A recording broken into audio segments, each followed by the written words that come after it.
Hello, viewers. Good morning and welcome back to my YouTube channel. It's been a while that I've been on this channel. Today, we are going to be talking about how we can raise catfish in a concrete pond.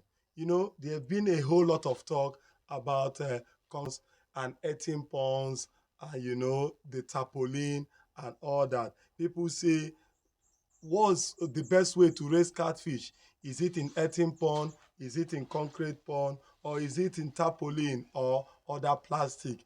And when people say this, I normally tell them that it depends on where you are. Why do I say this? For some, they might be closer to the river where they have access to having pond near a river source. That is the earthen pond type of ponds. But for majority of us that want to keep catfish, we might not have access to these river line areas where we can keep catfish in.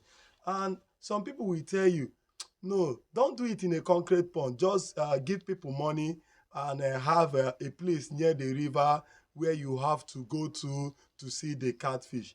But let me tell you a story about a friend of mine that happened to stay in the same location that we are. He has a catfish earthen pond, and he have it somewhere down in another local government close to Lafia, Nassau State, where we reside.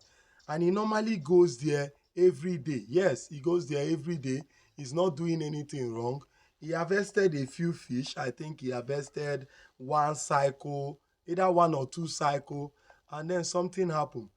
It happened that some local fishermen that we are in another side of the river, we are actually trying to catch catfish, the not natural catfish or other species of fishes that are in the river there. And because of, the unnatural way of fishing, they decided to pour chemicals in the river. Remember, that my friend was not doing anything wrong. He has security in his farm. He was going there every day. It was not a case of people stealing from him. But this time around, it was a case of a flowing river. This is people that wanted to catch catfish in another side of the river, and they pour chemical there. They pour chemical there. He couldn't control that because it's not as if he saw the people when they were pouring chemical there, or it's not as if he was there when they were pouring chemical, but it happened. And the water flowed with the chemical to his fish pond. And what happened? Everything got, he came in the morning to check the fish, and already all the fish were dead. More than 10,000 catfish, he lost it. In fact, as I'm talking to you today, this guy is looking at opening up a laundry business, a dry cleaning business in order to continue his life because he have filled up the catfish farm and he cannot continue farming. So why am I telling you this story? I'm telling you this story because it's not to scare you away from the earthen pond. No, not at all. But I'm telling you that majority of us do not have access to the river. Majority of us do not have access to the river. A majority of us want to start catfish farming. We want to start raising this catfish in our home. And for some of us, it's not even about the commercial aspect of it. It's not even about commerce. It's not about, trying to raise so many ponds and trying to, uh, put many fish like 10,000, like 20,000 to sell. Some of us just want to have catfish in our compound in order for us to provide a good, balanced, healthy diet for our teeming family. Some of us also want to have it because of our retirement plan to just, play in our garden and get to have a feel of what Adam and Eve had in the Garden of Eden. So for us to now start going to the riverside in order to, put, farm these fish, security wise, some of us staying in the northern part of Nigeria here, it is also not safe. sometimes to go to some areas that are secluded. You have to make sure that you understand the environment that you are going to. You have to make sure that you are always safe wherever you are going to. If not, you go pay money shall. Men dey wey go fit obtain you, and you will pay a whole lot of money. So if your interest is raising catfish as a part of part of a family plan, part of a homestead farming, I think you should consider using a concrete pond. But if you know that the area that you want to put this concrete pond is not a permanent place, I will advise you that instead of using the a concrete pond, that you just make do with a tarpaulin. There's a tarpaulin that you can use. These tarpaulin are not too expensive. I think with there is a one of 20, I think 14 by 20 feet. Yes, though I do not have it at the farm, but because I use concrete pond. You see, this is the farm. I also have, yeah, I also live in the farm. I have my house in the farm. So, but this is a permanent structure.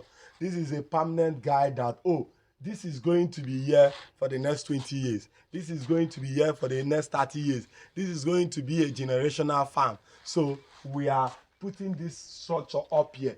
And also, another advantage of the concrete pond, you can come closer and show them this thing. You can also protect, like, look at this. You can also protect your fish. If you have farm workers that are working with you, or you want to be in control of your fish, you can use iron mesh to protect them, so that you have a lock. Like, for instance, if you come to this area, you will see that it also have a lock. Come to this side.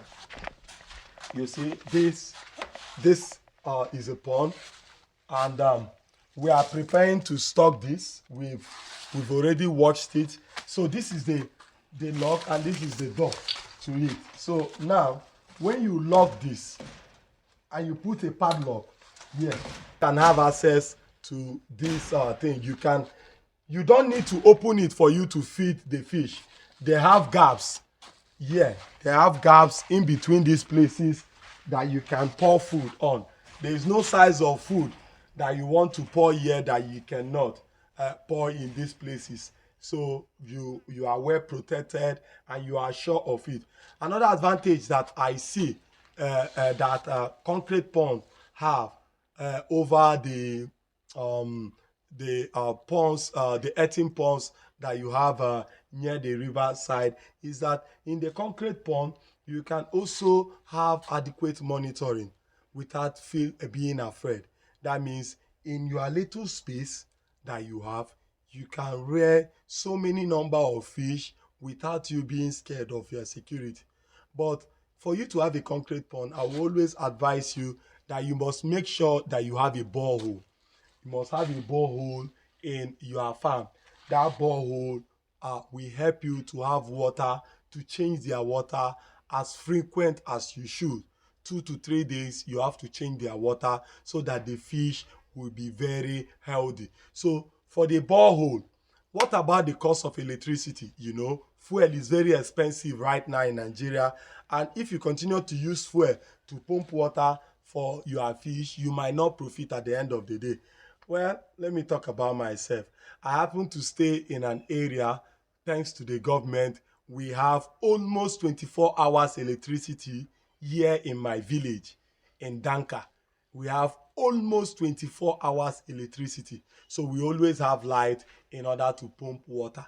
But alternatively, I will advise you to go for solar pumps. The solar pumps, I have a neighbor that he have not, because of the distance of where we are to the electricity, he has not brought in electricity to his own place. But he doesn't care. He's using solar. He also have a fish farm. He doesn't care. He's using solar in his house. And even though it's quite expensive to install at the first time, but I think in the long run, he's even pay, because I pay money for electrical bill. He doesn't pay anything.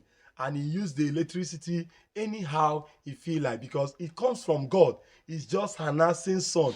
And if you can see where I am, you see that it's very sunny right now.